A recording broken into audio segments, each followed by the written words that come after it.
Good morning, everyone. Welcome to day 10 of my South Africa adventure. Today is the last day of my 10-day adventure here in South Africa. It has crept up pretty fast. I am surprised. The 10 days disappeared, or the 9 days rather, disappeared very, very fast. We are staying here in the town of Clarens. It's a hilltop station, so pretty busy over the weekends with the tourists from Johannesburg trying to escape the heat of Johannesburg. And it's just a very pretty area.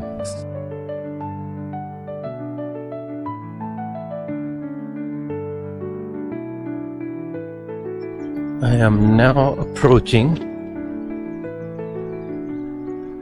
the center of the town, the little square with those mountains in the background. It was a busy town last night. What a beautifully designed cafe. It has a farmhouse feel to it. They got the tractor, swings, some benches.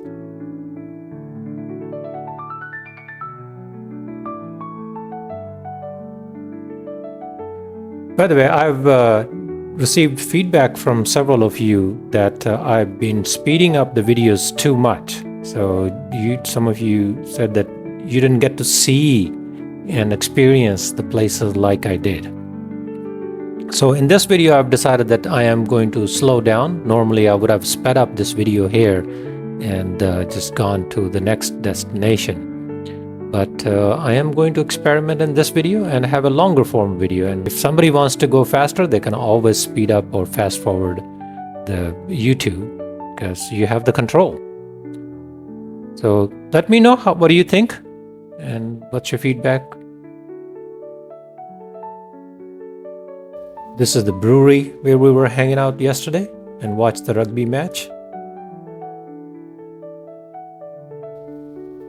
We're going to have breakfast at the Courteous bakery. And man, what an amazing place.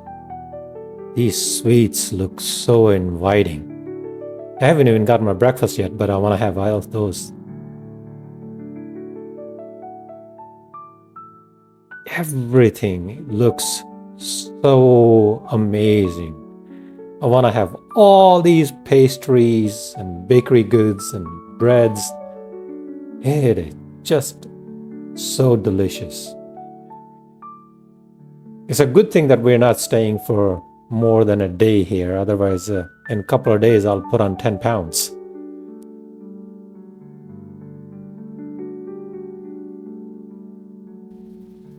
But I really, really want to try everything on their menu. Check out my avocado sandwich. Oh, yum. Our lovely server with a powerful message on her t-shirt. We are now leaving the town of Clarens. May I add, reluctantly. I'm still thinking about that bakery. Oh.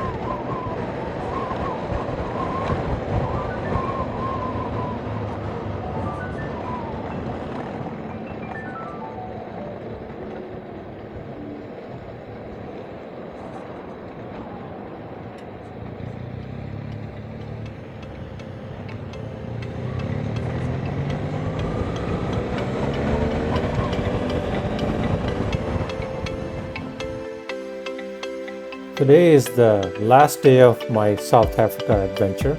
We are heading back to Johannesburg. We will do about 300 some kilometers. So that we are going to go through mostly Flatlands, what's considered a farming community. And other than few rest breaks, we don't have any destination spots planned for today. It has been an amazing adventure.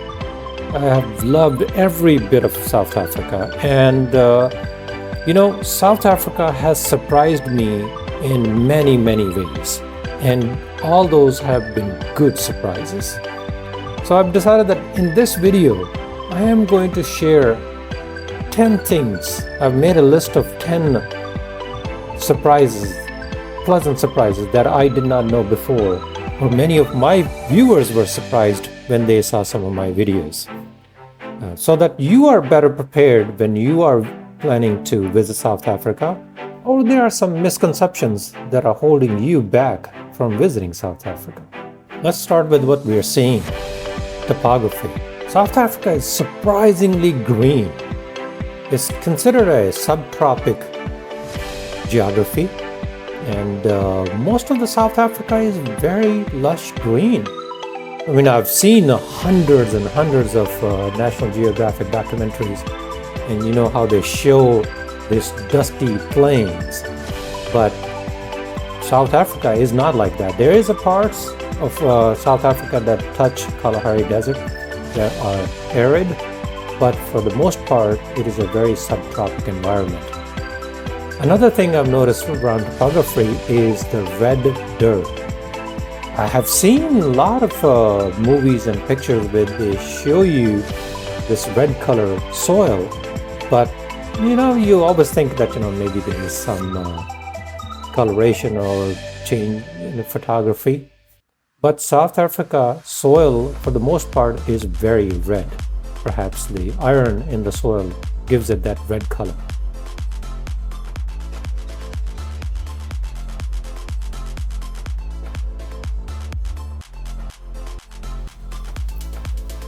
Second, my trusty little adapter, universal adapter, did not work in South Africa. I used this 4-port USB adapter that I've taken all over the world, and it worked everywhere else, but not in South Africa. They use Type D outlet, so you need to make sure that your adapter fits into Type D, or you need one of these Type D to Type C converters. Some of the places we stayed at already had both Type C and Type D outlets, but that was not the case everywhere. So best to be prepared and make sure that your power kit can handle Type D outlets. The third surprise was around safety. There were a lot of people on online forums that told me, don't go to Johannesburg. If you must go to South Africa, go to Cape Town instead. Johannesburg is very dangerous. But I felt quite the opposite. I feel that South Africa is very safe. Every place we went to, people were so nice. I just cannot emphasize how nice people are in South Africa. They go out of their way to help you. We were welcomed everywhere. And maybe there is some crime in some parts of South Africa, but I did not feel unsafe in any of the places we went to.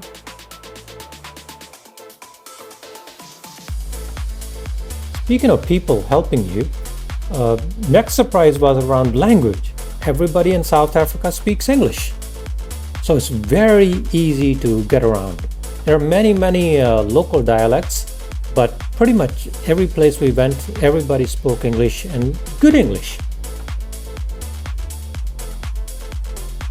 Speaking of languages, I also learned that most Africans speak Afrikaans. They fluently switch between English and Afrikaans, or they mix the two together when they're talking amongst themselves. But Afrikaans was recognized officially as a language not that long ago. It is a variation of Dutch, what they call it Old Dutch, and combined with many of the native languages like Khoisan, Bantu, but also has the blend of Portuguese, Malayan, German, French. So it's a blend of many languages, but it is a officially recognized language of South Africa.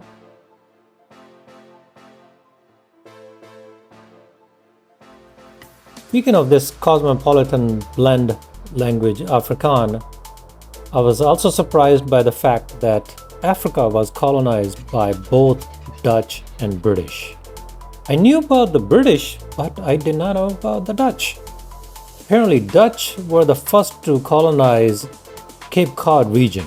but then they were later pushed out by the British, and the Dutch started to migrate more toward the eastern side, toward Johannesburg, which became to be known as the Great Trek. So as they were migrating toward the eastern side, they had conflicts with the indigenous people. So that explains why there are so many battlefield monuments in the KwaZulu-Natal area.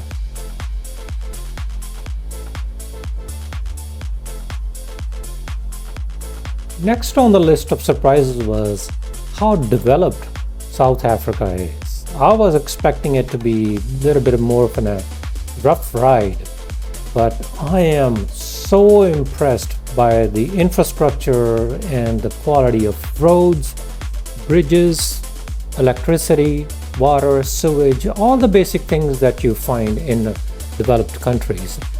In South Africa, they are at par with any developed nation. There is poverty, for sure. I've seen towns that one end is like, state-of-the-art homes, and on the other side, there are people living in huts. So that is there. But overall, it is not a third world country. It is a very well-developed country. We're going to stop here at a petrol station, and this is a petrol station in the middle of nowhere. We're in a farming community, and I'll give you a tour of what it looks like from the inside. And this is a very common thing in South Africa. And you don't find this kind of petrol stations in the US, but they are all over in South Africa. Let me give you a peek into it so you'll see it for yourself.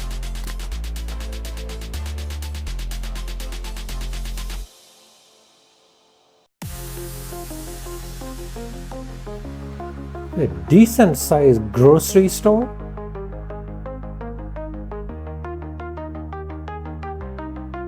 There's a cafe, whole bunch of eateries. There's a kids playground up at the top, souvenir shop.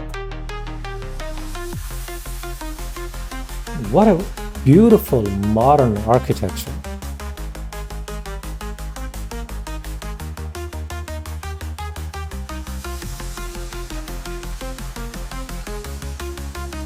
Going down the list, the next surprise was how meat-heavy South African diet is. Oh, speaking of that, look at that. Is that a gem spot? Yes, it is. A lot of people raise animals for game meat. And apparently you can get, some more animals. Is that an impala? Yeah, looks like it is. Yes, it is. So, a lot of people raise game animals, whether that is a kudu, springbok, impala, wildebeest, eland, ostriches. A whole bunch of game meat are available in addition to beef. I know food tend to be a big concern for Western travelers, especially folks from US. So let me put it this way. South African food or diet is pretty much the same as you get in US. Very heavy on the meat, small portions of side vegetables, and then you get the whole gamut of the pizza, fries, burgers, and all that. Oh, I see some ostriches in the distance. Some more game animals, farm raised for meat.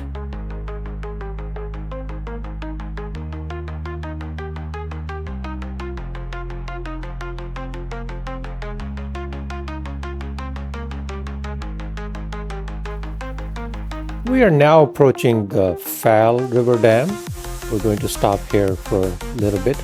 It is an Afrikaans name, so it's spelled with a V, not F or PH.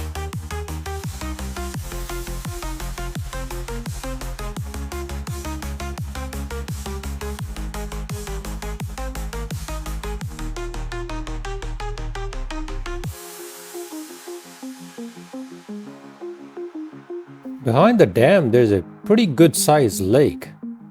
And on the right hand side, I don't know if you can tell, I see some scattered homes here and there, and they all seem to be abandoned. Maybe some developer had an idea to develop some vacation home community, but it didn't pan out.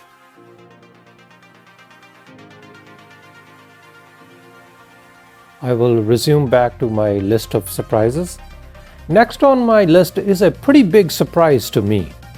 I learned that Indians were brought to South Africa as slaves, pretty much at the same time when Africans were brought to US and other countries as slaves. It happened in the earlier 17th century. But as an Indian, I should have known, but I did not know. So it was a new learning for me.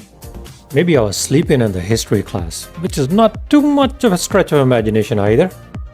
Anyway, as a result of this enslaved immigration, Indians have a very rich and complex history in South Africa. They have contributed significantly to country's cultural and social fabric.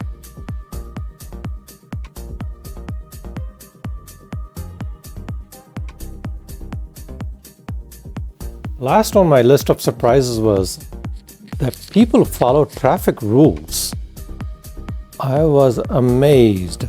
And by the way, this is very important. If you're planning to go to South Africa and driving, follow the speed limit. Hey, fellow motorcycle riders. We are on the outskirts of Johannesburg now, so starting to see more and more motorcyclists. Okay, coming back to the speeding. In the big cities, you will see that they have speeding cameras, but in the outskirts, there are cops all over the freeways sitting with the radar watching your speed. So be very, very careful. Also, I've noticed that South African drivers are very courteous. They have this sign that you find everywhere, keep left, pass to right. That means, people will pull over even on the shoulder to let you pass. They are constantly looking, somebody's coming behind them that's going faster, so they'll pull over. Whether that is a car or an 18-wheeler big rig, they will pull over and let you pass. Just speaks to the another courteous nature of South Africans.